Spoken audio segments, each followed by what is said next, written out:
높지 못하나니 제자가 그 선생 같고 종이 그 상전 같으면 족하도다. 집주인을 바알세불이라 하였거늘 하물며 그 집 사람들이랴. 그런즉 저희를 두려워하지 말라. 감추인 것이 드러나지 않을 것이 없고 숨은 것이 알려지지 않을 것이 없느니라. 내가 너희에게 어두운 데서 이른 것을 광명한 데서 말하며 너희가 귓속으로 듣는 것을 집 위에서 전파하리라. 몸은 죽여도 영혼은 능히 죽이지 못하는 자들을 두려워하지 말고 오직 몸과 영혼을 능히 지옥에 멸하시는 자를 두려워하라. 참새 한 마리가 한 아사리온에 팔리는 것이 아니냐. 그러나 너희 아버지께서 허락지 아니하시면 그 하나도 땅에 떨어지지 아니하리라. 너희에게는 머리털까지 다 세신 바 되었나니 두려워하지 말라. 너희는 많은 참새보다 귀하느니라. 누구든지 사람 앞에서 나를 시인하면 나도 하늘에 계신 내 아버지 앞에서 저를 시인할 것이요 누구든지 사람 앞에서 나를 부인하면 나도 하늘에 계신 내 아버지 앞에서 저를 부인하리라. 아멘. 옆에 있는 분에게 만나서 반갑습니다. 하나님이 집사님을 사랑하십니다. 우리 교회에 있는 성도님들은 하나님이 다 사랑하지만은 오늘 특별히 교회에 나오신 분은 더 사랑하시는 분들이에요. 그래서 하나님이 얼마나 보고 싶으면 이렇게 수요 예배도 나오게 하고 목요 예배도 나오게 하고 이렇게 하시겠어요. 그래서 예배하는 시간이 즐거운 시간이 되어야 돼요. 오늘도 참 많은 사람이 갈등을 하고 못 나오는 것 같아. 나가야 될 것이냐 못 나가야 될 것이냐. 마귀는 기분 나쁘게 해서 마음이 상하게 해서 예배를 못 나오게도 하고 또 여러 가지 또 몸이 약해서 나오지 못하게도 하고 또 여러 가지 다양한 형태로 마귀가요 이 예배를 나오지 못하게. 그러니까 첫째는 예배를 나오지 못하게 만들고 두 번째는 예배를 나오되 늦게 오게 만들고 또 세 번째는 늦게 와도 말씀을 듣지 못하게 만들어 버리고 또 다른 형태로는 기도를 하지 못하도록 만들고 깨닫지 못하도록 하여간 1차에 안 되면 2차 2차에 안 되면 3차 3차에 안 되면 4차 그래가지고 5차 6차도 계속 있어요. 이게. 그래 여기서 은혜 딱 받고 집에 가면은 또 마귀가 거기서 깨뜨리려고 또 기다리는 6차. 마귀는 말이죠. 너무 고생이 많아. 우리는 쉬기도 하는데 마귀는요 쉬지를 않아. 아주 얼마나 마귀가 참 얼마나 그렇게 아주 불침번을 서는지 몰라요. 그래서 하여간 마귀는 왜냐 우리가 틈을 줄 때를 기다려야 되니까.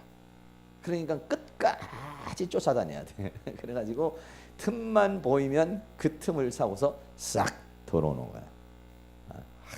이게 얼마나 마귀가 역사하는지. 오늘 낮에 누가 밥을 사줘서 밥을 먹고 난 다음부터는 이렇게 머리가 띵 하고 이렇게 아파요.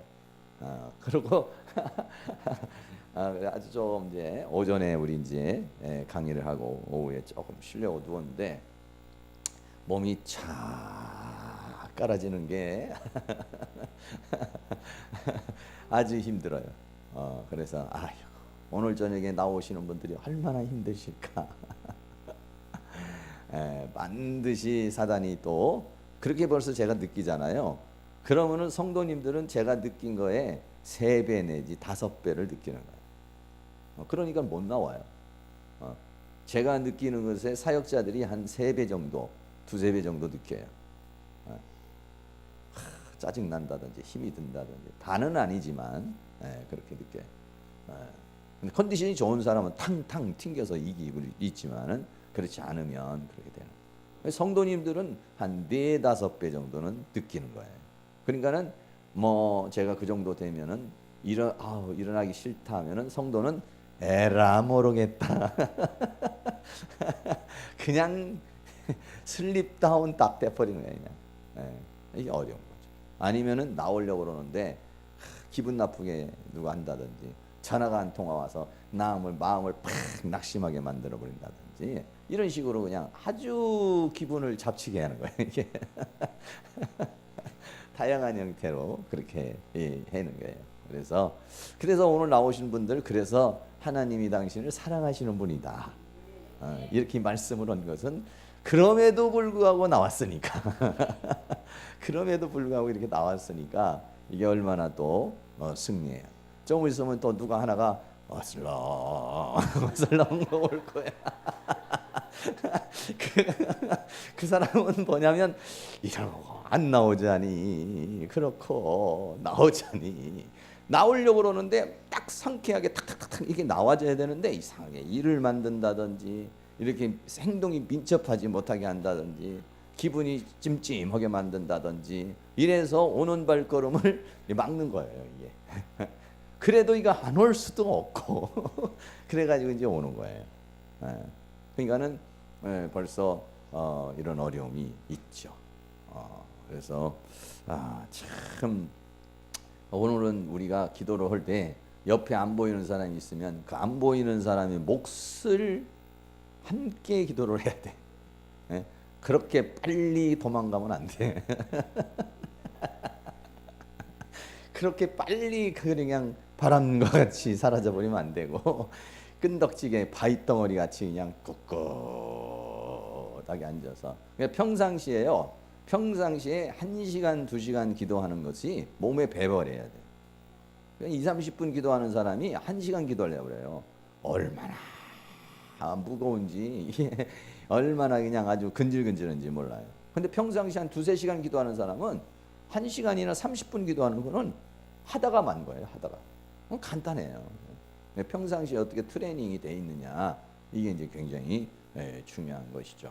그러니까 여러분들이 매일같이 그렇게 할 수는 없지만 한 번씩은 한 3시간 돌파를 해야 돼요. 아주 그냥 끈기와 인내와 그 오기와 모든 걸 총동원해서 3시간씩 한 번씩 버티는 걸 해야 돼요. 그러니까 그 기도하는 걸로 하든지 말씀 보는 걸로 하든지, 말씀 보는 것도 한 3시간 정도를 아주 그냥 뭐 열리를 제쳐놓고 아주 그냥 자기와의 싸움에서 그걸 한 번씩 해줘야 돼요. 그래야 그래야만이 그런 어떤 그 마귀가 우리를 이렇게 감정을 준다든지 의지를 약하게 한다든지 이랬을 때에 그렇게 3시간씩을 트레이닝을 한 사람은 그거를 이길 수 있는 능력이 생기는 거예요. 감정을 다스릴 수 있는 힘이 생기는 거예요. 자기의 몸의 컨디션을 컨트롤할 수 있는 능력이 생기는 거예요. 그게요. 왜? 3시간 앉아 있으려고 그래봐요. 얼마나 히프도 근질근질하고 다리, 목이 그냥 근질근질한 줄 몰라요. 일어나고 싶죠. 그럼 많은 마음과의 싸움이요, 신체적인 싸움을 하는 거거든요. 그걸 넘어서는 사람이야. 그러니까 그런 것들을 이렇게 한 번씩 해주면은 여러분들이 누가 확 분노를 일으키는 것이 와도 그거를 딱 참을 수 있는, 견뎌낼 수 있는 그런 인내, 그걸 컨트롤할 수 있는 파워가 그때 생기는 거예요. 근데 한 30분만 기도하면은 막 히프가 들썩들썩하고 그냥 막 이렇게 그냥 아이고 몇 분이야. 그래서 그렇게 하는 사람은 무슨 문제가 생기면은 조급증이 일어나가지고 안 돼요. 어려운 부분이 많이 있어요. 그러니까는 한 번씩은 그렇게 한 달에 서너 번은 그렇게 한 번씩 자기와의 그런 거 해서 풀로 한 번씩 채워야 돼요. 풀로.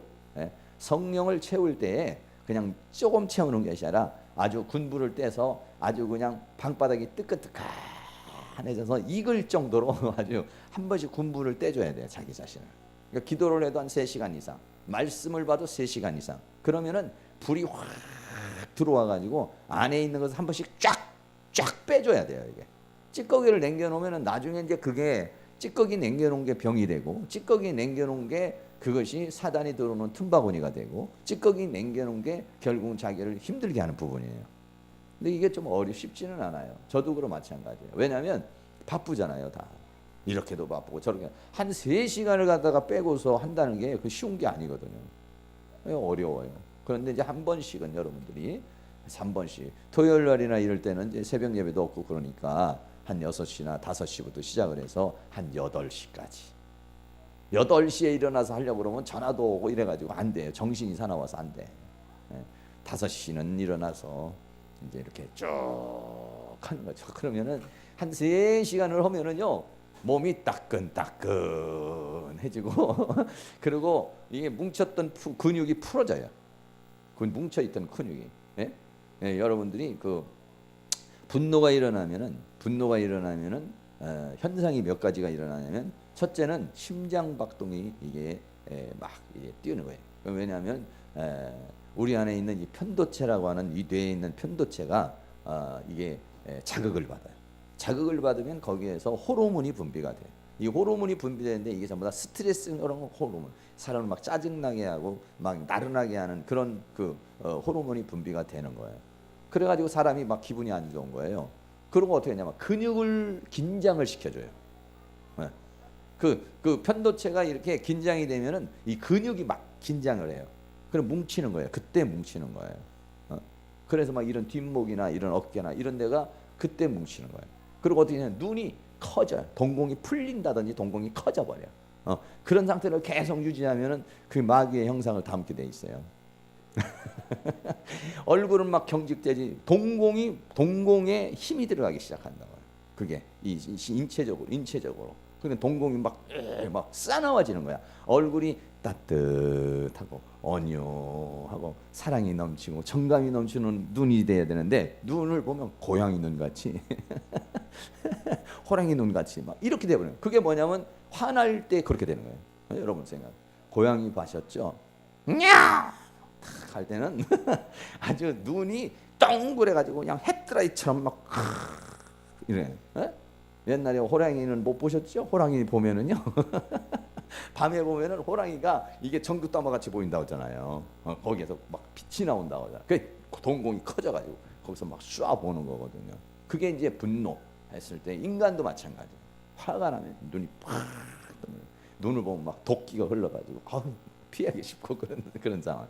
그런 걸 계속하는 사람은 나중에 보면은 그 얼굴이 이제 나중에는 얼굴이 굳어져 버리는 거예요. 화를 자꾸만 맨날 내던 사람은요, 그런 얼굴이 아예 딱 그렇게 근육이 굳어져 버리는 거예요. 웃으라고 그러면은 웃는 걸 몰라.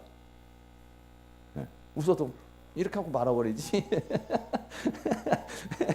웃는 걸 몰라, 웃는 걸요. 만 찡그리고 막 인상 쓰고 긴장하고 이러는 거는 잘해도 그런 게 안 된다. 그러니까 이제 이렇게. 근데 말씀을 읽으면 어떠냐면 이 편도체가 사람의 긴장이 다 풀어지고 마음이 안정이 탁 되면서, 그 다음에는 뭐가 일어나냐면은 심장 박동이 따곡 아주 부드러워져요. 그러니까 인체의 모든 것들이 아주 가장 좋은 상태로 컨디션이 만들어지는 거예요. 말씀이 들어간잖아요. 말씀이 들어가면 사람의 마음을 편안하게 해줘요.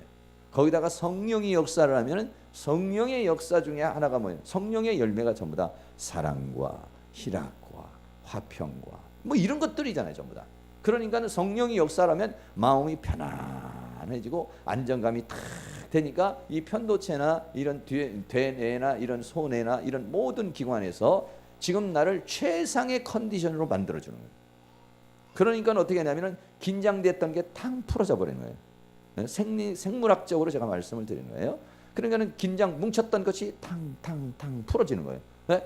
긴장됐을 때는 이게 근육이 오그라들지만은 말씀을 들어가서 마음이 편해지면은 근육이 풀려지는 거예요.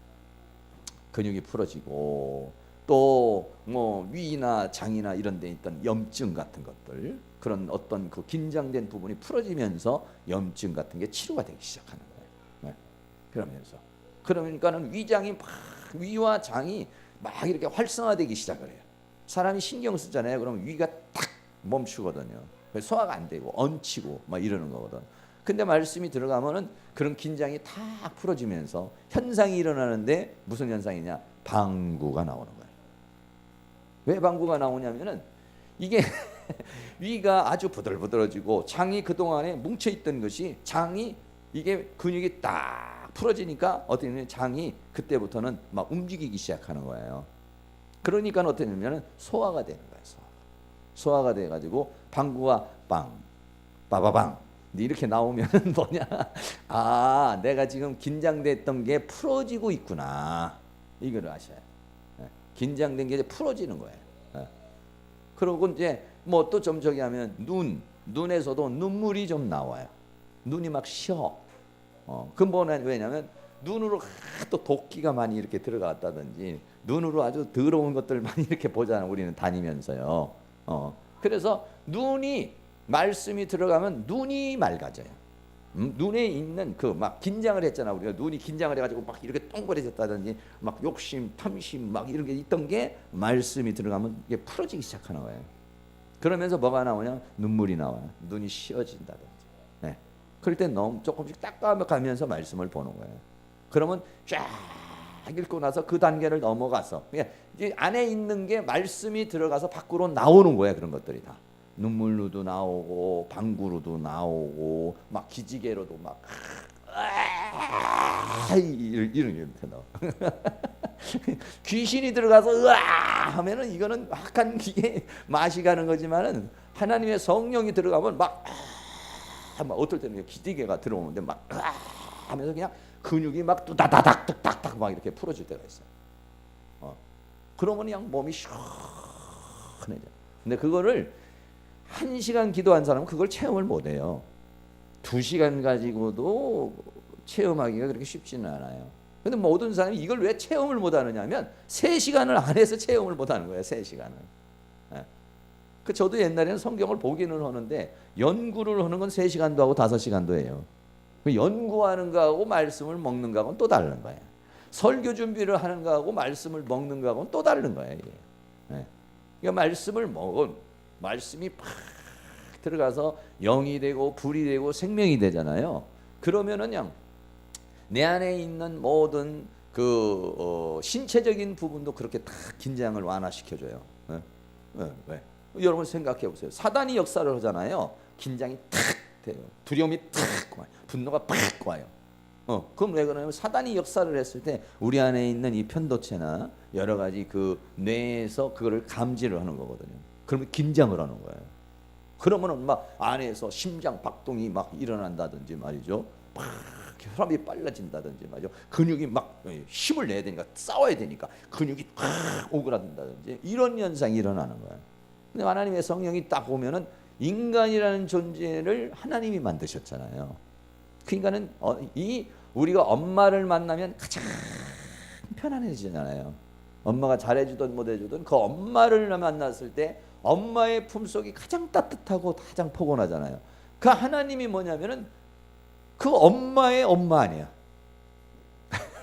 그러니까 하나님은 뭐냐면 인간이 지치고 힘들고 수고하고 무거운 짐을 진 인간이 정말 쉴 수 있는 곳이 뭐냐면 하나님의 품이거든요. 그러니까 그 하나님이 쫙 내 안의 말씀으로 쫙 채워질 때 거기에서 최상의 평강을 누리는 거예요.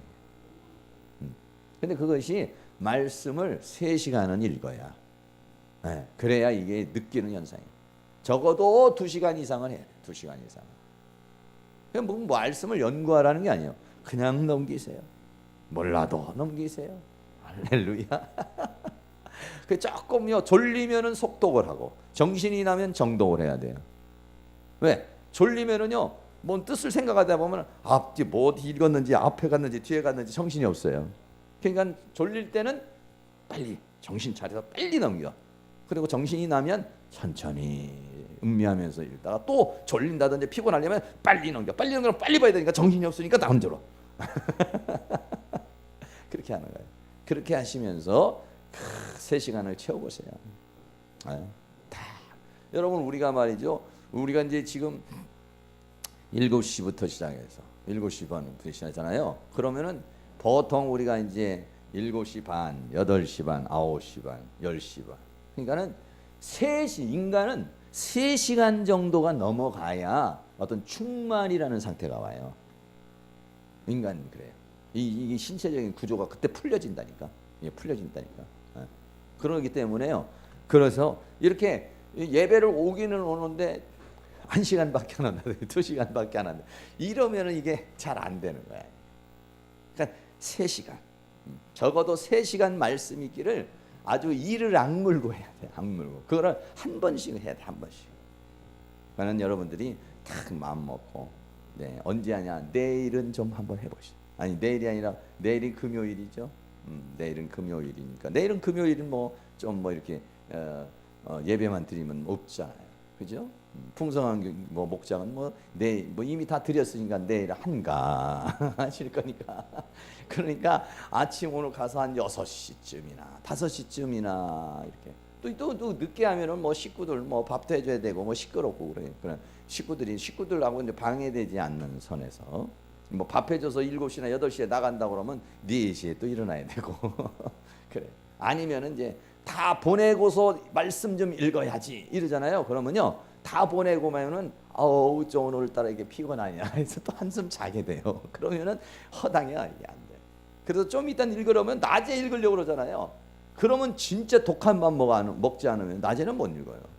왜? 전화도 오고 누구도 찾아와야 되고 무슨 일도 있고. 그러니까 그러려면 아예 전화 코드고 뭐 핸드폰이고 다 빼버리고 그래고 이제 읽어야지. 한참 읽는데 급하다고 전화 오고 그럼 가야 되잖아요. 어렵잖아요. 그러니까 여러분이 생각을 잘 이렇게 하셔서 우리는 어차피 말이죠. 하나님을 떠나서는 살 수 없는 사람이에요. 한번 물어보세요. 옆에 있는 분에 하나님 떠나서 살 수 있어요? 한번 물어보세요. 네. 한번 떠나보셔.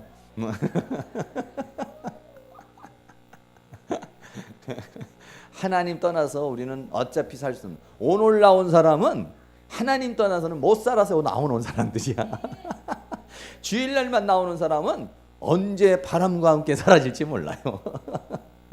근데 오늘 나온 사람 정도 이게 목요일 날도 집에서 편안하게 TV를 못 보는 사람은 이거는 뭐냐면 하나님을 떠나서는 못 사는 사람들이라고 오는 거예요 이게. 네. 그러니까 어차피 우리는 못 떠나는 사람이니까 하나님 안에서 즐거움을 찾아야 돼요. 예배를 오늘 또 예배 이게 아니라 즐기세요. 예배를 하나님을 즐기시고 예배를 즐기시고 신앙을 즐기시기 바랍니다.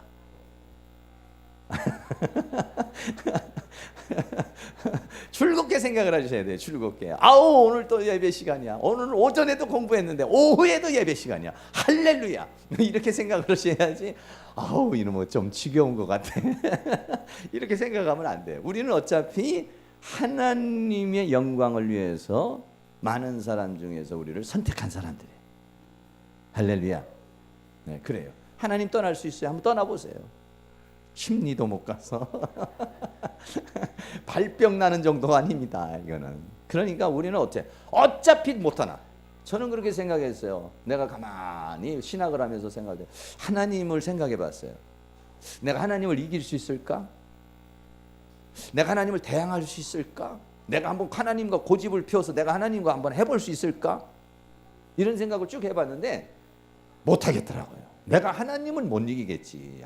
내가 아무리 고집이 세고 깡다고 해서도 하나님을 어차피 못 이기겠지. 정말 이걸 생각할 때 계란으로 파헤치는 거지. 이런 생각에 결론을 내렸어요. 내가 어차피 하나님을 거역할 수도 없고 하나님을 반항할 수도 없고 하나님을 내가 이길 수도 없고 하나님의 고집을 내가 꺾을 수도 없다면 그냥 순종해버리자. 네, 그렇게 나는 결론을 내려버렸어요. 그냥. 어차피 이거는 거역한다고 해서 내가 뭐 거기서 뭐 내 고집을 핀다고 해서 뭐 하나님이 수정을 한다든지 이러면 해볼 수 있겠지. 이거는 계란으로 파헤치게. 60억 개의 계란을 갖다가 바위를 쳐봤자 계란 다 깨져버리고 말아요. 바위 안 부서져. 하나님은 뭐 바위 정도가 있어요. 어차피 우리는 하나님을 못 이겨요. 어차피 하나님을 못 떠나요. 우리는 어차피 하나님이 아니면 안 되게 돼 있다니까. 그래서 이 밤도 나온 거예요. 오늘 안 나온 사람은 하나님 없이도 살 수 있는 사람이니까 안 나오는 거예요. 우리는 못 살아. 하나님이 아니면 못 사는 사람들이에요. 여기는. 그러니까 우리는 어떻게 하냐? 100% 순종하시기 바랍니다. 그리고 하나님을 즐겨버려야 돼. 믿음을 즐겨버리고 찬송을 즐겨버리고 기도를 즐겨버리고 신앙을 즐겨버려야 돼. 할렐루야. 오늘 또 언제 끝나려나 이렇게 생각하시면 안 되고 즐겨야 돼. 즐겨야 돼요. 기도하는 시간을 즐겨야 돼. 오늘은 기도를 10분만 하고 가야 되겠다. 왜냐면 오늘 좀 내가 좀 피곤하거든. 이런 식으로 생각해. 기도하는 시간을 즐기시고 말씀 보는 시간을 즐기시고 신앙하는 걸 즐기셔야 돼요. 이게 그게 편해요. 여러분 하나님 이길 수 있어요? 못 이기죠. 하나님 못 이겨요. 하나님 거역할 수 있어요? 하나님 떠날 수 있어요? 못 떠나요. 그러니까 어차피 우리는 하나님 안에서 살아야 되는 거니까 여러분 포기하세요. 바울이 그래서 뭐라고 하냐, 내가 세상에 대하여 못 박히고 세상이 나에 대하여 못 박혔다 이렇게 말했어요. 그러니까 무슨 얘기냐면 세상에 대한 미련을 끊었다는 거예요. 세상도 바울은 세상 사람이 아니야 이렇게 말했고 나도 세상하고는 관계없는 사람이야. 세상이 내가 세상에 대해서 못 박히고 세상이 나에 대해서 못 박혔다는 거예요. 결별해 버렸다는 거예요. 그럼 어디로? 그냥 그리스도 예수로. 할렐루야. 버려버린 거예요 다. 왜? 어차피 하나님이요. 어차피 하나님. 어차피 하나님은 하나씩 두 개씩 다 버리라고 그래서 끝까지 어디까지 가냐? 아브라함에게 말하기를 내 독자까지 내놓으라는 거예요. 우리는 어차피 거기까지 가야 돼요. 하나님의 구원의 커트라인, 하나님의 우리의 요구의 커트라인은 거기까지야. 거기까지. 어차피 우리는 거기까지 가야 된다니까요. 거기까지 안 가려고 저래 행했다가 놨다 땡겼다 놨다 이렇게 우리는 하는 거거든요. 미련이 있어가지고. 근데 하나님은 어땠습니까? 우리를 거기까지 끌고 가는 거예요. 왜? 우리를 어디다가 앉히시려고 그러냐? 하나님의 영광의 보좌에까지 끌고 가려는 거예요. 그러니까 하나님이 너무 우리에 대한 기대가 너무 커요.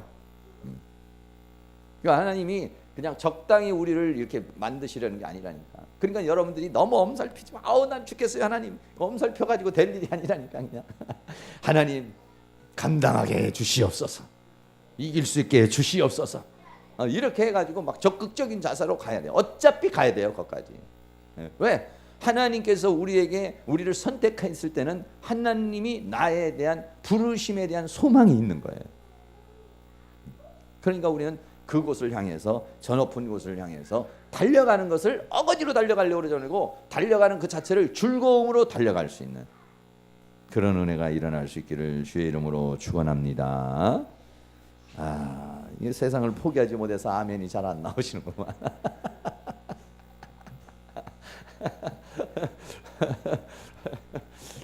어차피 우리는요 세상에 속한 자가 아니에요. 우리는 그리스도에게 속한 자예요.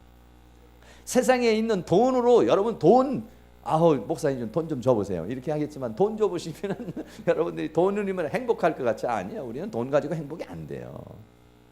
권력이나 이거 가지고 행복할 것 같죠? 절대 그거 가지고 행복하지 못한 사람. 우리는요 하나님으로 행복한 사람들이에요. 다만 그런 것들이 없으면 불편하지. 돈이 좀 있으면 좋고 좋은 게 있으면 좋지만은 그러나 돈 많아 보세요. 그러면 타락해요 다. 여기 왜 나와요? 돈 많으면 휴가철에 회에 가야지. 회에 가서 저기 어디 좀 뭐 이런 해수욕장 가가지고 딱 비키니 입고 다니셔야지. 돈 많으면 다 그렇게 해요. 돈 없으니까 우리는 여기서 피서를 하는 거야.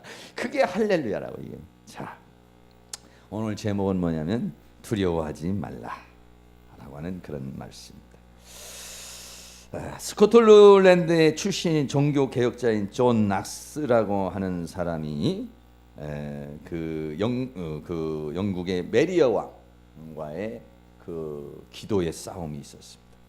그 메리어 왕이 개신교 사람들 모두 다 죽여라라고 하는 명령을 내렸습니다. 그때 이 존 낙스라는 사람이 하나님 앞에 그렇게 기도했습니다. 하나님, 내게 스코틀랜드를 주시옵소서. 아니면 죽음을 주시옵소서. 라고 그렇게 하나님 앞에 기도를 했습니다. 그런데 그 기도가 하나님 앞에 상달되어서 개신교의 그 모든 성도들을 학살하라는 명령이 철회가 되고 메리 여왕은 병에 걸려서 죽게 되었어요. 그때 메리 여왕이 말하기를 존 낙스 한 사람의 기도가 100만 대군보다 더 무섭다 라고 하면서 이 메리 여왕이 죽었다고 했어요. 그때 그 존 낙스라는 사람이 나중에 죽게 되었는데 죽으면서 그 비문에 이렇게 썼어요. 여기 하나님을 두려워하고 어떠한 사람도 두려워하지 않았던 자가 누워있다. 이렇게 기록을 비문에다가 적어놨다. 하나님 외에는 그 누구도 두려워하지 않는다.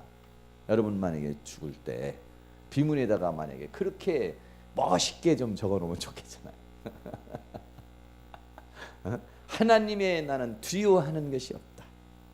여러분, 하나님만 두려워하고 세상을 두려워하지 않는 사람은 하나님만 두려워하면 되지만은, 그러나 반대가 돼버리잖아요.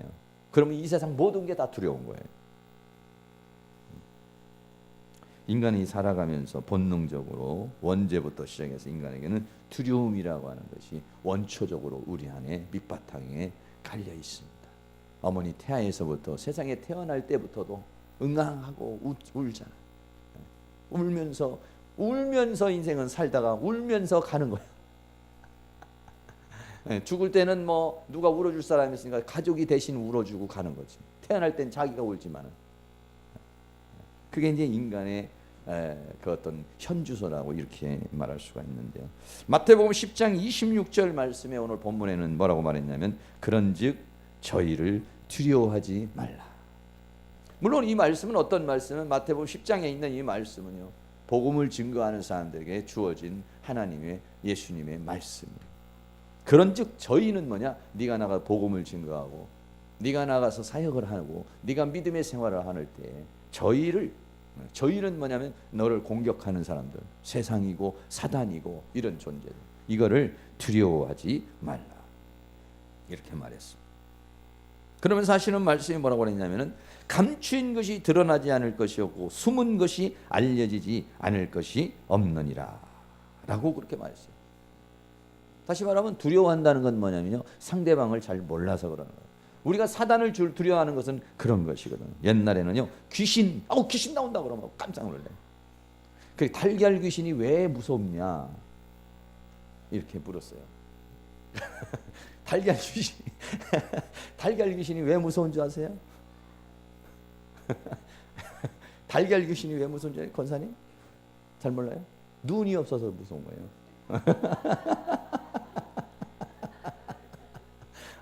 아니 뭐든지 이렇게 보면 눈을 봐야 돼. 눈이 없는 거야. 달걀 귀신은 눈이 없어요. 그래서 놀래는 거야. 왜? 누구든지 이렇게 사람 뭐든 어떤 물체든지 동물을 보든지 뭘 보든지 눈을 보려고 그러거든요. 왜? 눈을 봐서 그 상태를 보려고 그러는 거예요. 저 겁먹고 있는 건지 뭐 눈을 봐야 그 사람의 상태를 아는 거거든요. 근데 달걀 귀신은 눈이 없어. 그러니까 공포를 느낀다고 그렇게 심리학자가 얘기를 해요. 난 달걀 귀신을 안 봐서 모르겠지만은 상상할 때 달걀 귀신이 나올 때 달걀 귀신 나온다 그러면 놀래잖아요. 그 이유가 바로 그런 것이라고 이렇게 말한다는 말이죠. 옛날에는 귀신 나온다 그러면 얼마나 두려워. 옛날엔 또 수세식도 아니고 퍼세식이라 거기 가서 앉아 있으려면 혼자 못 가는 사람 많잖아요. 오빠 나 그 거시기 때문에 좀 나와 해가지고 밖에 나가서 누군가가 밖에서 있어줘야지만 이게 화장실 갈 수 있는 사람 있고 그렇잖아요. 꼼꼼하니 이런 상황이잖아요. 근데 옛날엔 두려웠다고. 성경이 옛날에 우리도 그랬어요. 근데 뭐라고 했냐면, 감추인 것이 드러나지 않을 것이 없고 숨은 것이 알려지지 않을 것이 없느니라. 저희를 두려워하지 말라는 거예요. 무슨 얘기냐? 하나님이 그들의 정체를 다 드러내버린다는 거예요. 사단의 정체를 다 드러내버린다는 거예요. 마귀의 정체를 드러내버린다는 거예요. 그러니까 네가 알게 해준다는 거예요. 허상이라는 거, 아무것도 아니라는 거, 네가 이길 수 있다라고 하는 거, 그리고 이길 수 있는 능력까지도. 할렐루야. 그러니까 두려워하지 말라. 모를 때는 두려워하는 거예요. 어디서 나타나면 깜짝 놀래고 귀신이 나를 어떻게 하는 거 아닌가 막 이런 공포에 휩싸이게 만드는 것이잖아요. 네. 그런데 어떠냐? 알면은 마귀라고 하는 존재를 우리가 모를 때는 두려웠죠. 못 박는 것도 두렵고 이상하는 것도 두렵고 다 두려웠어요. 그러나 마귀라는 정체를 알아버리니까, 마귀라는 정체를 알고 나니까는 이 마귀를 우리는 두려워하지 않습니다. 과거에는 귀신들 두려워하고 마귀를 두려워하고 그랬지만은 왜? 예수의 이름으로 이길 수 있는 능력을 주시고. 네. 우리는 이미 하나님께서, 예수님께서 사단을 이겨버렸잖아요. 그리고 우리에게도 이길 수 있는 권한을 줘버렸잖아요. 드러나버린 거예요. 다 드러나버려요. 감추인 것이 다 드러나버려요. 감추인 거, 사단의 모든 속성, 괴계 이런 게 다 드러나버릴 거예요. 숨어 있는 거, 알지 못하는 것이 예수님이 오심으로 말미암아서 다 공포가 돼버려, 다 드러나 버린 거야. 사단의 정체가 나가. 중풍병도 나가고 간질병도, 이 질병, 모든 귀신들이 다 드러나 버리는 거예요. 그들의 정체가 다 드러나 버려요. 예수님 바람 밑에서 그 존재들이 다 드러나 버려요. 그러니까는 두려워하지 말라. 내가 너에게도 그런 모든 존재의 실상을 알게 해줄 것이니까, 그리고 그것을 이길 수 있는 능력을 너에게 줄 것이니까, 그러니까 어떻게 하냐? 두려워하지 말라. 할렐루야. 그래서 이 두려움은 예고된 두려움 때문에 우리들은 이 세상에 살면서 그 마귀라는 존재가, 사단이라는 존재가 우리를 두렵게 한단 말이에요. 공포를 준다는 거예요. 그러나 그 정체를 알면은, 네가 또 진리를 알면 하나님의 역사를, 그러니까 사단의 역사와 하나님의 역사, 사단이 우리를 공포를 주지만은 하나님은 우리를 그 가운데서 우리를 이기게 하는 그 모든 것을 알게 되면 진리가 너를 자유케 하는 거예요. 아, 이거 아무것도 아니구나. 예수 이름으로 이길 수 있는 거구나. 주님의 보혈로 이 사단은 그냥 도망가는 거구나. 할렐루야. 그걸 안다는. 이 성경은 뭐냐? 너희는 하나님께 순복할지어 마귀를 대적하라. 그리하면 피하리라 했다. 옛날에는 마귀를 대적한다는 걸 몰랐잖아요. 마귀를 뭘로 대적을 합니까? 내 의가 없잖아. 그러나 우리는 예수 그리스도의 십자가의 보혈로 죄 사함을 받아서 믿음의 사람이 됐고 하나님의 자녀가 됐고 예수의 이름을 사용할 수 있는 권한이 주어졌잖아요. 그러니까 그냥 대적하라는 거예요. 그러면 도망간다는 거예요. 과거에는 대적이라는 거 생각도 못 해봤잖아요. 대적할 수 있는 거, 예수의 이름으로는 대적, 예수의 발밑에 있는 존재다는 거죠. 하나님의 발밑에 있는 존재, 너도 싸워서 이길 수 있다는 거, 그걸 드러내 주신 거예요. 그러니까 두려워하지 마라. 마가복음 16장 17절에도 내 이름으로 귀신을 쫓아낼 것이다. 누가? 믿는 자는. 할렐루야. 예, 그렇게 된 것입니다. 그렇기 때문에 뭐냐? 두려워하지 말라는 거예요. 두려워하지. 그 정체를 알고 그걸 파악해서 이길 수 있는 모든 것을 하나님께서 가르쳐 줄 것이니까, 그러니까는 두려워하지 말아라. 할렐루야.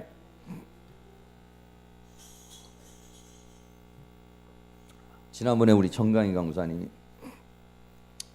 전도를 하러 나가는데 이제 혼자 나갈 수 있겠다 이런 말씀하시더라고요. 근데 그 전에 우리가 이제 전도를 하면 둘이 나가든지 셋이 나가든지 이렇게 했는데 혼자 한번 나가보겠다고요. 혼자 가면 좀 심심하기도 하고 좀 그럴 텐데요. 근데 아니, 혼자 나갈 수 있는 이제 그 담대함이 왔다 이렇게 얘기하시더라고요. 그래서 전도왕이 슬슬 돼 가시는구나. 그런 생각. 근데 그것도 그냥 되어진 게 아니라 지난번에도 한번 슬럼프, 우리 또 정강희 강사님 슬럼프에 한번 들어가서 고통을 많이 당했잖아요. 그 고통의 단계를 한번 넘어가 버리니까, 그러니까는 그 고통의 단계를 극복해 나가니까 그 다음에는 아파트 두렵는 마음이 없어져 버린 거예요. 네. 사람에 대한 두려움이 없어져 버려요. 네. 그러니까 사람은 항상 그렇습니다. 전도하러 가려고 할 때, 여럿이 이렇게 있을 때 전도하려 할 때 두려운 마음이 있거든, 우리 마음속에. 내가 이렇게 해서 이 사람이 어떡할까? 자꾸 하다가 보면 두려운 마음이 조금씩 없어져요. 근데 보통 전도왕들은요, 2명, 3명 안 다녀, 혼자 다니는 거예요. 오히려 누가 있으면 방해가 될 수 있어요. 자기 스케줄하고 안 맞을 수 있어요. 탁 누르는 게 담대하게 이렇게 할 수 있다. 그래서 그게 벌써 3년, 4년 이제 전도하다가 보니까 그런 마음이 주어졌다. 굉장히 좀 긍정적으로 이렇게 생각을 하게 되는 것인데, 두려워할 필요가 없는 거예요, 사실은요.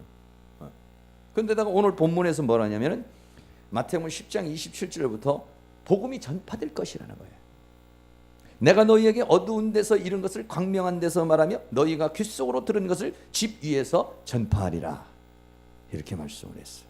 무슨 얘기냐? 내가 너희가 어두운 데서 얘기했다는 것은 뭐 이렇게 좀 예수님께서 제자들에게만, 아니면은 예수님께서 개인에게만 하셨다는 거예요. 또 귓속말로 해줬다는 거예요. 근데 이게 이제는 어떻게 되느냐면 너를 통해서 광명한 데서 막 전파가 되게 만들어 버릴 것이다. 너에게 귓속말로 말해준 것이, 그것이 이제는 집 위에서, 귓속말로 하니까 집 위에서 말하니까 다 듣게 되는 거죠. 지붕 위에서 막 올라가고 지붕 위에서 막 말하게 되니까. 근데 어떻게? 너를 통해서 그렇게 하겠다는. 이게 뭐냐면 하나님의 선포인 것입니다. 예수님께서 이 땅에 계실 때에는 제한적으로 제자들에게, 또는 제한적으로 자기를 따르는 자들에게 말을 한 건데, 그런데 그렇게 했지만은 어떻게 됩니까? 성령이 임하면 그때는 예루살렘, 유다, 사마리와 땅 끝까지 이르는 내 증인이 될 거아니에요. 그 말씀이 뭐냐면은 어두운 데서 이런 것을 광명한 데서 막 낮에 과거 왜? 그때 당시는 핍박이 많으니까 광명한 데 나가서 제대로 말하기 어렵잖아요. 자기가 뭐 예수 믿는 사람이 말하면 출교를 당하니까 어렵잖아요. 그런데 그런 담대함이 와버리는 거예요. 그 우리는 사도 바울, 베드로 같은 사람도 그렇잖아요. 예수님을 3번씩이나 부인한 사람인데 성령 충만 받으니까 그 많은 장로들 앞에, 그 많은 사람 앞에 아주 기탄 없이 얘기를 하니까 그 사람들이 오히려 그냥 팍 쫄아버렸다는 거예요. 이게 뭐냐? 이게 뭐냐면 하나님의 선포란 말이에요. 할렐루야. 두려워하지 말라는 거예요. 두려워하지 말라. 내가 너를 통해서 광명한 데서 전파할 것이고 지붕에서 전파할 거야. 네가 과거에는 움츠려들었고 과거에는 네가 제대로 말 못했지만은 그러나 이제는 내가 너를 지붕 위에 세울 것이다. 내가 너를 빛으로 광명 위에 세울 것이다. 할렐루야. 그렇게 말씀을 하시는 거예요. 그러니까는 두려워하지 말라는 거예요. 그거를 이길 수 있는 힘도 주고 그렇게 할 수 있는 능력도 줄 것이니까 그러니까는 너는 두려워하지 말라. 할렐루야. 그래서 오늘 말씀에 두려워하지 말라. 그렇게 두려워하지 말라고 말씀하시면서 몇 가지 이야기를 해줬어요. 4가지 정도를 예수님께서 오늘 본문에서 말했어요. 왜 두려워하지 말라? 두려운데요. 그렇게 두려운데요 라고 하는 우리들에게 네가 두려워하지 않을 이유에 대해서 한 4가지를 말해서 첫째는 사단의 권세는 제한적이다는 거였어요. 마태복음 10장 28절에 몸은 죽여도 영혼은 능히 죽이지 못하는 자들을 두려워하지 말고 오직 몸과 영혼을 능히 지옥에 멸하시는 자를 두려워하라. 사단의 권세와 하나님의 권세를 봤을 때 사단이라는 존재는 몸은 죽여도 영혼은 죽이지 못한다는 거예요. 여기서 말하는 영혼이라고 하는 말은 푸시케라는 말인데 푸뉴마라고 하는 영을 말하지는 않고 영을 죽이지는 못해요. 근데 뭐를 주냐면 푸시케, 영혼, 다시 말하면 몸은 죽여도 영혼, 다시 말하면 우리의 목숨은 죽이지 우리의 본질은 죽이지 못한다는 거예요. 육체에 질병을 줄 수는 있고 육체에 고통은 줄 수는 있지만은 타격을 줄 수는 있어요. 여러분 생각해 보세요. 욥기서에서도 보면은 하나님 뭐라고 말씀하십니까? 욥에게 질병은 줄 수는 있어요. 재난은 줄 수 있어요. 그러나 생명은 건들지 마. 제한된 거예요. 사단이 우리를 공격하고 우리를 쓰러뜨리고 넘어뜨리고 두렵게 하고 공포를 주는 건 뭐냐면 제한돼 있어요. 전체는 뭐냐? 하나님의 주권 속에 있는 것입니다. 할렐루야. 사단의 권세는 제한되어 있으니까 제한되어 있고 그 사단의 모든 것들은 나의 허락 안에 나의 주권 안에 네가 있어. 할렐루야. 그러니까 두려워하지 말라는 거지요. 내 제한 하나님의 주권 안에서 지금 사단이 너를 공격도 하고 쓰러뜨리기도 하고 너를 넘어뜨리기도 하고 너를 두렵게 하고 공포를 주는 거야. 그러나 너는 지금 내 안에 있지 않느냐 이거예요. 하나님의 주권 안에 있지 않느냐 이거예요. 네? 이거를 오늘 우리에게 말씀해 주고 있어요. 하나님은 뭐요? 몸과 영혼을 지옥에 던질 수 있는 분이 하나님이시지만은 사단은 몸은 건드려도 목숨은 건들 수가 없어요. 이 목숨의 주관자, 생명의 주관자는 하나님이시라는 거예요. 그러니까는 뭐냐? 내가 너 목숨은 지켜주겠다는 것이죠. 사단이 너에게 공격을 해와도 네가 막 죽을 것 같은 공포가 오고 정말 어떻게 될 것 같은 그런 두려움이 오지만은 그러나 그 생명의 주관자는 나다 이런 얘기예요. 몸은 죽여도 너의 푸시케는 건들 수 없어. 그 푸시케까지도 지옥에 던지는 하나님을 두려워해야지. 왜 사단을 두려워하느냐라고 그렇게 말씀하고 있어요. 하나님 입장에서 우리에게 얘기를 하는 거예요. 두려워하고 있는 우리들에게 그렇게 말씀하시는 거예요. 사단이 너를 두렵게 하지, 너를 공포스럽게 하지, 질병도 주지, 문제도 주지. 그러나 내가 너를 보호하고 있어. 할렐루야. 믿어지시면 아멘 하시기 바랍니다. 안 믿어지더라도 아멘 하시기 바랍니다.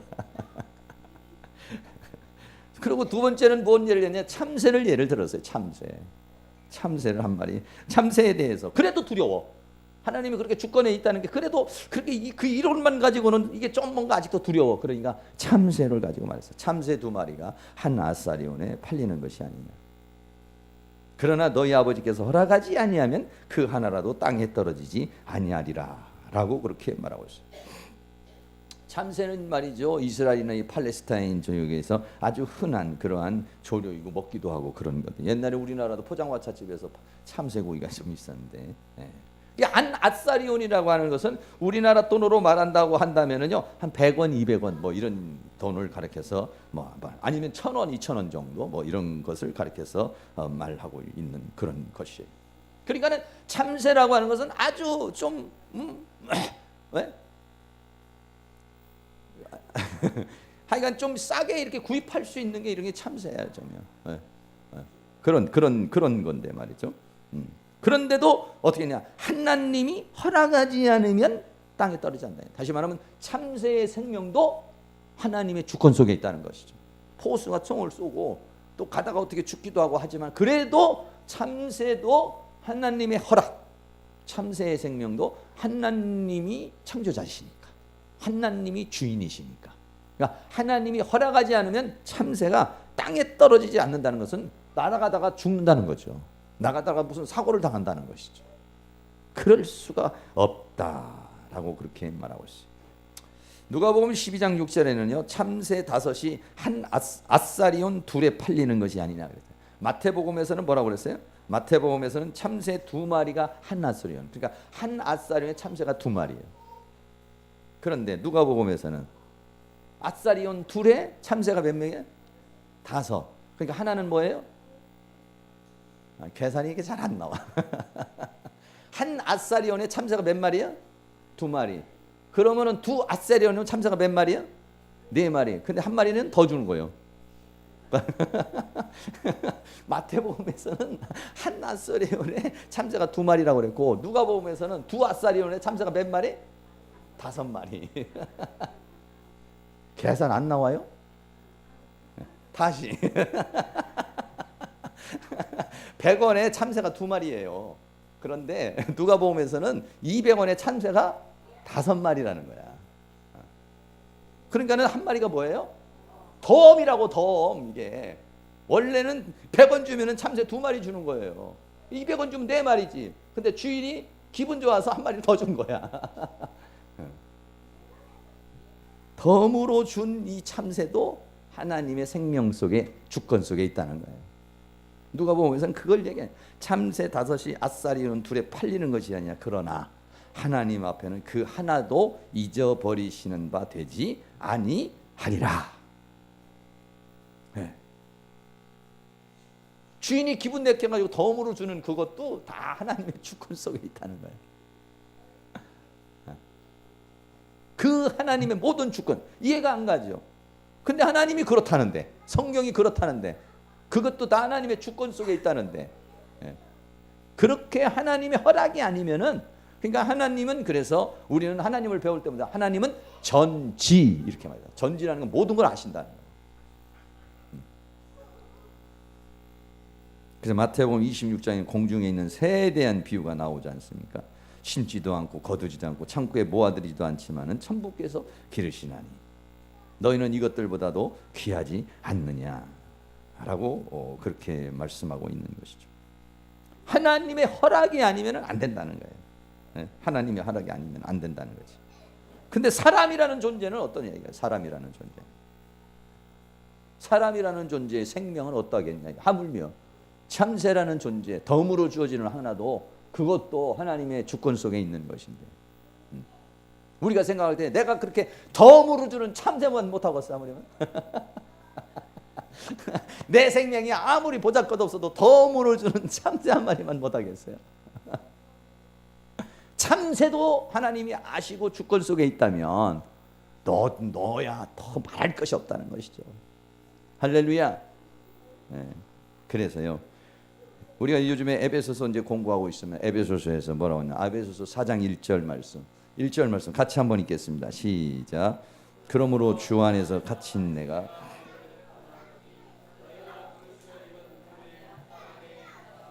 네. 바울은 감옥에 갇혔지만 어디서 갇혔다고 그랬어요? 주 안에 갇힌 내가. 바울은 말이죠, 감옥에 갇혀서 당당한 거예요. 왜? 이게 다 주님 안에 이루어진 일이라는 거예요. 주님 안에서 하나님이 감옥이라고 하는 것을 사용해서 지금 하나님께서 일하시는 것이라는 거예요. 내가 지금 어떻게 애꿎게 하나님이 나를 버려서 하나님이 나를 몰라가지고 어디 와서 이렇게 감옥에 있어가지고 애꿎은 고통을 당하거나 내가 지금 불안에 떨어서 내가 언제 죽을지도 모르는 그런 상황에 있는 게 아니라는 거야. 지금. 내가 지금 이 감옥에 갇힌 자체가 뭐냐? 주 안에서 이루어지고 있는 일이다. 할렐루야. 그러니까는 당당하게 편지를 쓸 수 있고 당당하게 그렇게 이야기할 수 있는 겁니다. 주 안에 갇힌 내가. 여러분 만약에 내가 지금 여러분들이 어떤 문제가 있어요, 어떤 사건이 있어요. 그런데 그것이 나는 주 안에서 지금 이런 고통을 당하는 거야. 내가 주 안에 있는 거야. 내가 잘났던 못났던 이렇던 저렇던 이거는 다 하나님의 주권 속에 내가 있는 줄로 믿습니다. 할렐루야. 이게 확신이 되어져 버리면은요 두려움이 없어져 버린다는 거예요. 바울이 감옥이라고 하는 거 언제 내일 죽을지 모레 죽을지 어떤 상황이 올지는 모르지만은 그러나 바울은 담당할 수 있던 거는 이 모든 것이 다 하나님의 주권 속에 이루어지고 있는 일이다 이런 얘기예요. 그러니까 바울은 두려워하지 않았다는 얘기죠. 우리는 다 주님 안에 있는 줄로 믿습니다. 아유 바울 같은 사람이야 주님 안에 있는 거지 나는 주님 안에 있는 게 아니라 난 주 밖에 있는데요. 그러면 그런 분은 교인이죠. 성도님들은 어쨌든 예수님이 내 안에 계신 분은 주 안에 있는 나예요. 내가 막 주님을 어떻게 도망가려고 해도 주님이 내 안에 있는 걸 내가 주님 밖으로 갈 수가 있나요? 우리는 다 여기 오늘 나오신 분들은요 다 주님 안에 있는 분들입니다. 할렐루야. 주 안에 갇힌 나입니다. 주 안에 있는 나에게 딴 근심 있으랴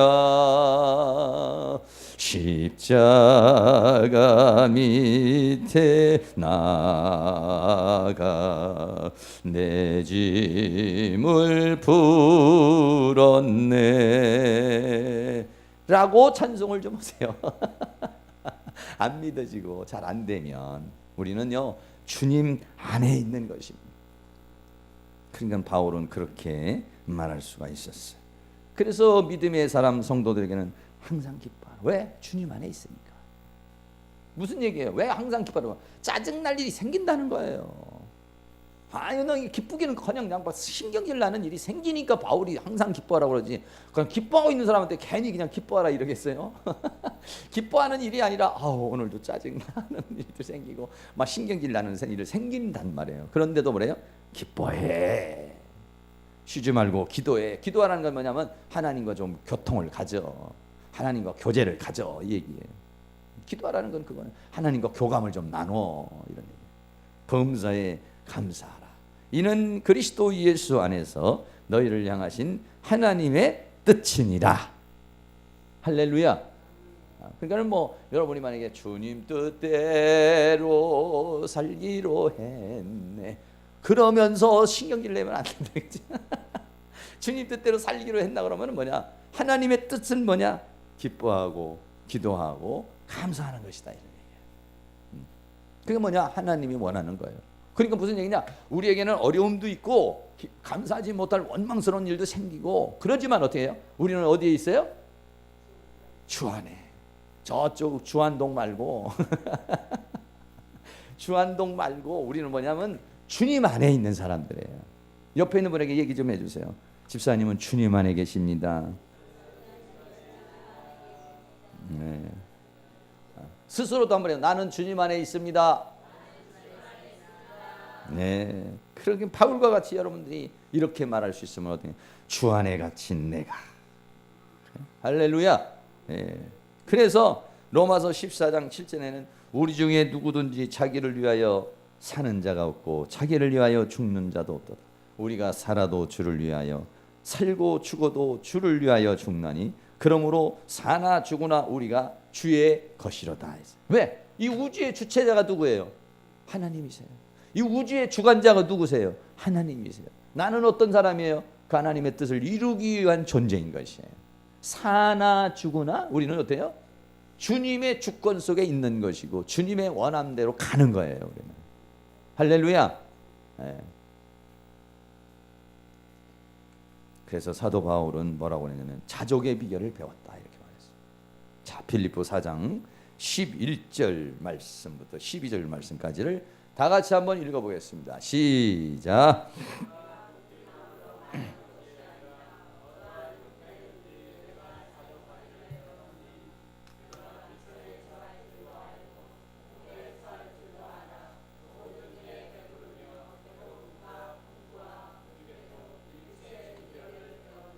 아멘. 근데 이게 비천에 처한다는 게 이게 쉽지는 않아요. 비천에 처한다는 건 뭐냐면 하나님 나한테 돈을 안 주면 돈 안 주는 대로 살으라는 거예요. 근데 우리는 돈 안 주면 빚내서라도 살잖아요.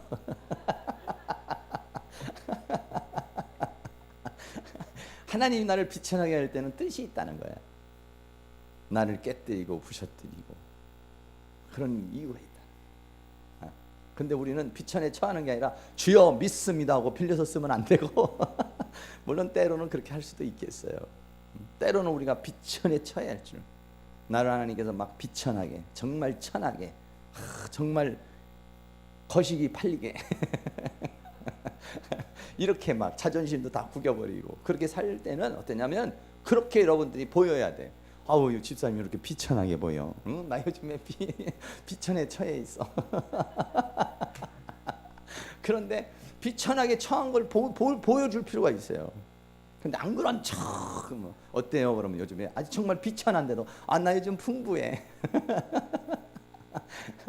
비천에 처할 줄 안다는 것은 하나님이 어떤 우리를 그렇게 감옥이라는 상황이든지 쇠사슬에 묶이는 상황이라든지 정말 아주 없는 상황이라 이걸 만들었을 때도 그 안에서 그거를 견뎌낼 수 있는 그 안에서도 기뻐할 수 있고 감사할 수 있는 그게 뭐냐? 비천에 처하는 거예요. 우리는 근데 비천에 처하는 게 아니라 주여 빨리 벗어나게 해주옵소서. 주여 빨리 벗어나게 이 고통을 빨리 벗어나게 해요. 이 비천을 빨리 벗어나게 해주세요. 막 그러잖아요. 그러면요. 근데 비천에게 처할 때는 그게 뭐냐면 다 그것도 이유가 있다는 거죠. 이유가 있다는 거죠. 나를 그 비천한 상황에서 나를 또 만들어야 될 부분이 있는 거예요. 그러니까 어떻습니까? 하나님 견딜 수 있는 능력을 주시옵소서. 자족할 수 있는 능력을 주시옵소서. 우리는 그것이 더 하나님 앞에 합당한 기도입니다.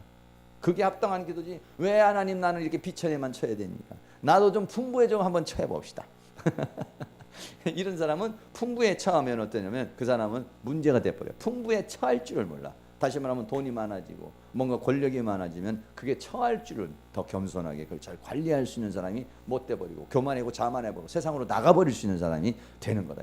비천에 처할 줄도 아는 사람이 풍부에도 처할 줄을 아는 것이지 비천은 싫고 풍부에는 난 처할 수 있습니다. 돈 주면은요 내가 알뜰살뜰 잘할 수 있습니다. 아니에요. 비천에 처해본 사람만이 풍부에 처할 줄을 아는 거예요. 그러지 못하고 비천에 처하지 못한 사람은 풍부에도 처할 줄을 아는 사람이 터득을 못한 거예요. 이게 지금. 그러니까 사도 바울은 그거를 어떻게 해요? 비결을 배웠다. 여러분도 다 같이 비결을 배울 수 있기를 주의 이름으로 축복합니다. 네.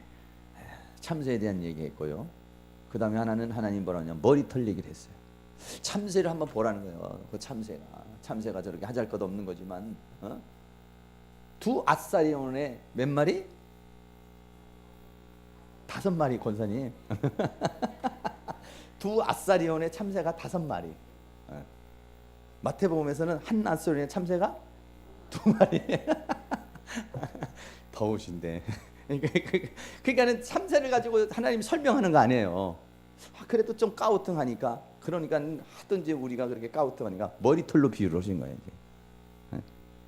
너희에게는 머리털까지도 다 세신 바가 되었나니. 에? 아니 참새도 그렇게 하나님의 주권이 아니면은 안 된다는 거예요. 근데 머리털도 하나님의 주권이 하면 안 빠져.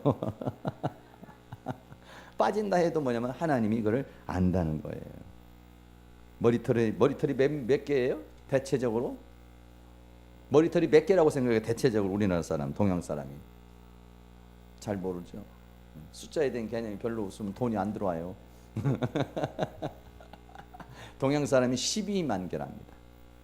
대체적으로 다는 아니고 대체적인 사람들의 머리털 수가 몇 개냐면 12만이에요. 서양 사람은 14만 5천이래요. 통계적으로. 그러니까 서양 사람이 더 많아 머리털이. 털이 부실부실한 사람도 서양 사람이 더 많잖아요. 그러니까는 동양 사람은 몇 12만. 이거 더운데 별걸 다 기억하라고. 이런 게 기억이 안 되는 사람은요, 이거에 대한 트라우마가 있어서 그래요. 머리가 그런 숫자만 들으면 띵 한 사람은 뭐냐면 이 어렸을 때 수학 시간에 존 사람이라든지 수학을 안 한 사람이라 그래요. 그러니까 그걸 어떻게 했냐면은 그거를 극복해야 돼요. 두뇌에게. 아니야, 너도 숫자 잘할 수 있어. 이렇게 두뇌에다 얘기를 해줘야 돼요. 너 숫자 잘할 수 있어. 너 그거 염나지 마. 외워. 이러면은요 다 외워져요. 동양 사람 몇이요? 12만. 서양 사람 몇이요? 14만 5천. 근데 그런 생각만 들으면 아우 머리 띵 이렇게 생각하는 사람은요 그 순간 기억이 안 돼요. 근데 아니야, 나 기억할 수 있어. 이렇게 기억할 수 있어 라고 나의 뇌에다가 얘기를 해. 그 수리적인 부분을 담당하는 뇌의 부분이 왼쪽에 있어요. 좌뇌에 있다고. 좌뇌에. 그거 다치면은요 계산이 안 되는 거예요. 그게 뭐냐면 트라우마가 있는 거예요. 그러니까 옛날에 수학 시간에 맨날 얻어맞아 잡거나 이렇게 안 되는 사람은 거기에 대해서 문제가 있어서 그런 거예요. 난 영어 시간이 좋은데 수학 시간이 싫어. 이런 사람은 거기에 대한 트라우마가 있어요. 근데 그걸 어떻게 했냐? 내가 말을 해줘야 돼. 아니야, 너도 영어 잘할 수 있어. 아니야, 너도 수학 잘할 수 있어. 돌아갈지어다. 이렇게 격려를 해줘야 돼, 두뇌에다가. 저도 그랬어요. 옛날에는 숫자만 보면요 저는 안 돼. 막 숫자만 보면 머리가 현기증이 나. 근데 우리 집사님 중에 옛날에 한 분은 숫자를 보면은요 싹 봐도 번호판 하나 지나간 것도 다 알아버려. 그 연습이 잘 돼 있어서 그래. 아니 그 사람이 돈의 계산이 정확한 사람이야. 그 사람. 나는 1인지 2인지 잘 몰라. 이게 문제예요. 그러니까 어떻게 하면 자꾸 기억하려고. 안 되겠다. 내가 이 숫자에 대한 트라우마가 있으니까 안 되겠다. 그래서 지금은요 막 그렇게 1236원 이런 것까지. 옛날에는 1236원 그러면 1200원 이렇게 했단 말이에요. 36원은 외누리야. 이렇게 생각했는데 지금은 아니다. 1236원 5전. 이렇게 그것까지도 막 기억을 하려고 그러고 그것을 이렇게 정확하게 하려는 연습을 하니까 나중에는 뭐 별로 그렇게 숫자에 대한 두려움이 없어져 버리더라고요. 근데 한 번 그 두렵다고 생각하면은 그 두려워서 못 하는 거예요, 이게 자꾸요. 근데 아니야, 나도 할 수 있어. 기억할 수 있어. 연어 단어 같이 거 히브리어 단어 헬라어 히브리어 뭐 많이 해봤자 우리 성경에 쓰여진 거 2000단어거든요. 남 어떤 사람 내가 헬라어 히브리어 하면 목사님 머리가 좋으신 거예요. 뭘 머리가 좋긴 뭘 좋아. 2000단어 같이 거 왜 또 정복해버리지 뭐 같이 거. 이게 2000단어 머리가 띵 해지는 사람이 있고 어떤 사람 2000단어 별거 아니네. 정복해버려 같이 거. 1년에 100단어씩. 그러면 얼마요? 10년이면 1000단어, 20년이면 2000단어예요. 제가요 헬라어 한 지가 벌써 한 15년, 한 20년 되니까 그렇게 목표를 세운 건 아니지만 금방 가는 거예요. 1년에 1000단어면은 한 달이면은 1년에 100단어면은 한 달이면은 10단어만 외우면 돼요. 별거 아니에요. 금방 가버려요. 자, 그런데 하루에 몇 개가 빠지는 줄 아세요? 30개 정도 빠진답니다. 사람이 머리가 한 30개 정도 다 뭐 일률적인 거는 아니지만. 그러니까 나도 몰라. 내가 아침하고 점심하고 나도 내 머릿수를 몰라. 오늘 아침에 셌는데 12만이었거든요. 그런데 오늘 아침에 하고 점심에 몇 개 빠졌는지도 몰라. 근데 하나님은 다 세신 것이다요. 세신 바야. 예. 이럴 때 헬라어는 뭐라고 말했냐면은 완료, 분사, 수동태 이렇게 말했어요. 그러니까 우리나라는 그냥 뭐 과거, 현재, 미래라든지 완료, 미완료 이러지만 헬라어는 너무 그것을 정확하게 해서 완료, 분사, 수동태 이렇게 말해주고 있어요. 완료가 된 거예요. 세신 바가 됐다는 거야. 하나님은 뭐 이렇게 계산을 앞으로 할 것이다가 아니라 세신 바 되었나니 완료 분사를 딱 써버렸다는 거예요. 그러니까 하나님은 우리를 그렇게 그러니까 얼마나 하나님이 세심하신 분이냐는 거예요. 아우, 내 형편을 하나님 모르시는 것 같아. 내가 지금 요즘에 쪼달리고 있는 거 모르는 것 같아. 요즘에 내가 이러는 게 속상한 거 모르는 것 같아. 뭘 속상한 거, 머리털까지 다 세신 바가 됐는데 모르긴 뭘 몰라요. 다 아십니다. 머리털까지 세신 분이, 머리털까지도 지금 다 세시고 계시는 분이 우리의 왜 그 모든 것들을 디테일하게 왜 모르시겠어요? 그거를 오늘 주님은 우리에게 강조해서 얘기해 주는 거야. 너도 너를 모르는 것을 하나님은 알고 있다는 거예요. 머리털까지 세신 된 것이 누구냐? 하나님이라는 거예요. 그러니까 네가 뭘 그렇게 두려워하느냐는 거예요. 하나님 이건 모르잖아요. 하나님 이건 모르잖아요. 내 사정은 숨겨졌잖아요. 내 사정은 감춰졌잖아요. 우리 그렇게 얘기를 한다는. 왜? 하나님이 너 그걸 터치를 안 해주니까. 그러나 하나님은 어때요? 보고 계시고 있다 이거예요. 알고 계시고 있다 이거예요. 네가 당장 그런 여러 가지 문제는 부닥칠지만, 그러나 너의 생명은 내가 잡고 있다 이런 얘기죠. 왜? 목적한 바가 있어서 하나님께서 나를 끌고 가는 거예요 지금요. 그러니까 두려워하지 말라 이런 얘기예요. 할렐루야. 17절에 또 너희가 내 이름을 위하여 모든 사람에게 미움을 받을 것이나 너희 머리털 하나도 상치 아니하리라. 할렐루야. 오늘 저녁에 이 말씀을 붙드시기를 축복합니다. 내 머리털까지도 세신 바가 된 하나님이 나의 모든 사정을 다 아시고 나의 모든 형편을 아시는 줄로 믿습니다. 그럼에도 불구하고 하나님이 터치하지 않는 것은, 하나님이 해결해 주지 않는 것은 거기에는 하나님의 섭리가 있고 하나님의 뜻이 있고 하나님의 주권이 있는 줄로 믿습니다. 할렐루야. 그렇게 믿고 선포하고 공포하고 나갈 수 있는 그런 은혜가 있기를 축복합니다. 마지막으로 우리는 귀한 존재라 했어요. 마태복음 10장 31절에 두려워하지 말라. 이렇게 지금 세 가지 일을 지금 말씀을 하셨습니다. 첫째는 뭐냐? 사단은 제한적이다. 두 번째는 뭐냐? 참새 비유를 들었습니다. 세 번째는 뭐냐? 머리털에 대한 비유를 들었습니다. 그리고 네 번째는 뭐냐? 두려워하지 말라. 너희는 많은 참새보다 귀하다. 너는 귀한 존재다. 네가 참새만 못하겠느냐? 너가 어떤 존재냐? 너는 정말로 천하보다도 귀한 존재다. 하나님의 형상과 모양으로 만들어진 존재예요. 우리는 뭡니까? 십자가라고 하는 그것을 통해서 우리를 사랑하시는 그 사랑을 보여주는 자예요. 십자가를 통해서 나를 구원하신 자가 우리예요. 그러니까 우리가 이렇게 봤을 때는 내가 별로 가치 없어 보이는 것 같지만 아니에요. 우리는 무지무지하게 가치 있는 사람입니다. 할렐루야. 한 번 더 옆에 있는 분에게, 잘 모르는 사람에게 얘기를 해줘요. 당신은 귀중하신 분입니다. 당신은 소중하신 분입니다. 당신은 엄청나신 분입니다. 머리털까지 세신 바가 됐습니다. 12만입니다.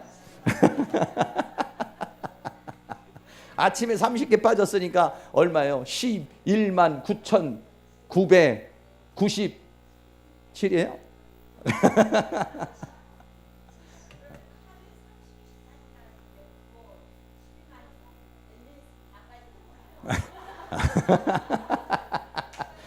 빠지면 또 나요.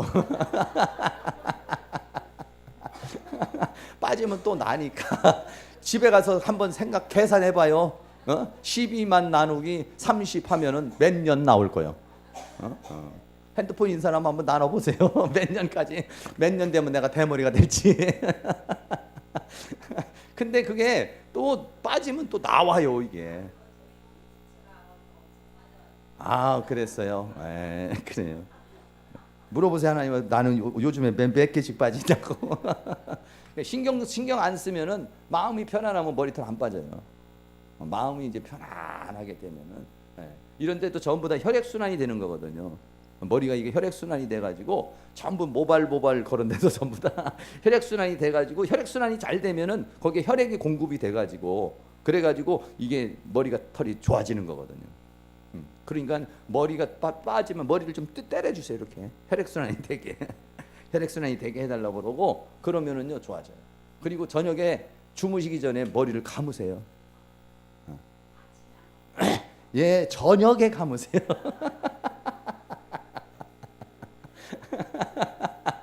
머리털이 빠지시는 분은 저녁에 머리를 감으셔야 돼. 그러니까 지금 이제 우리가 하루 종일 이렇게 살았잖아요. 그러니까 때가 많이 꼈잖아요. 별걸 다 가르쳐준 거야.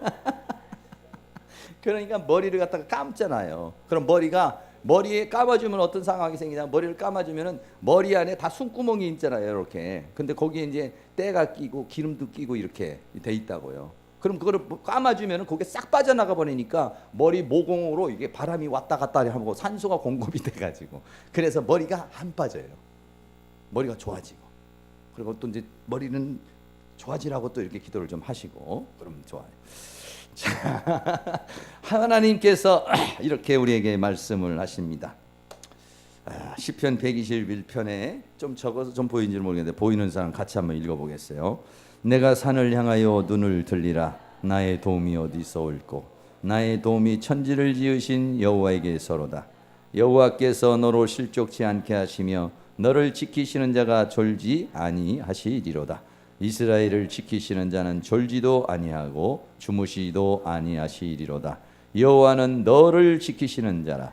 여호와께서 내 우편에서 내 그늘이 되시나니 낮에 해가 너를 상치 아니하며 밤의 달도 너를 해치 아니하리로다. 여호와께서 너를 지켜 모든 환난을 면케하시며 또 내 영혼을 지키시리로다. 여호와께서 너의 출입을 지금부터 영원까지 지키시리로다. 아멘. 오늘 말씀 생각하고 우리 안에 있는 두려움이 있어요. 인간은 이 세상에 살면서 두렵지 않은 사람이 누가 있겠습니까? 다 건강에 대한 두려움도 있고 물질에 대한 두려움도 있고 세상을 살아가는데 우리 인간이 불안전한 존재이기 때문에 두려움이 있어요. 오늘 말씀을 생각하면서 두려움이 우리의 인생을 망쳐버려요. 두려움이 하나님을 믿는 믿음의 세계로 나가지 못하게 만들어요. 두려움은 사단이 우리에게 주는 것이에요. 평강은 하나님이 주시는 것입니다. 이 두려움을 다 제거해버리고 주님 안에서 믿음으로 승리할 수 있는 그런 은혜의 역사가 일어날 수 있기를 주의 이름으로 축원합니다.